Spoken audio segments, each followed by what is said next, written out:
a wide variety of injuries, starting from dehydration, sprains, fractures, lacerations, sunburns, and even upper respiratory infections that are still prevalent into the summer.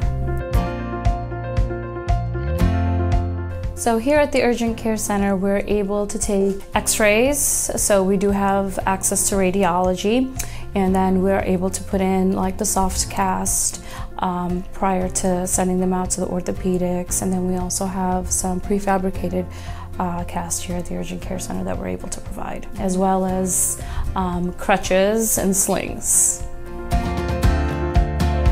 So with lacerations, there's a few different ways that we can treat them. We have here Dermabond, so we're able to glue lacerations depending on the location of it and how much friction there may be. We're also able to suture. We can cover a pretty decent amount of lacerations, even if they're pretty deep. We're able to do multiple layers here. For the patients that have deeper lacerations, we would usually refer them over to Bethesda West, the emergency room. We'll give them a call so that they have a heads up that we're sending a patient over there so that they can do the proper debridement and closure of the wound.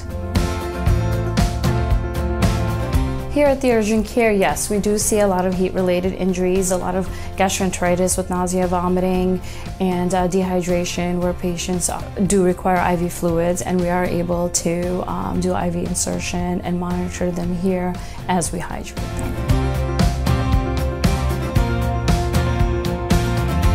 So here at the Urgent Care, we are able to do physicals for children for entering summer camp and to even go back to school. Some of the services that we provide, we are able to look up children's immunizations and fill in the gaps of where they are not up to date on immunizations. We could review their medication list to make sure that they have the proper medications that they may need for summer camp. For example, inhalers for kids that have asthmatic attacks related to sports, and also EpiPens that are very important to take to summer camp with them for children that have very serious allergic reactions, specifically to things like peanuts.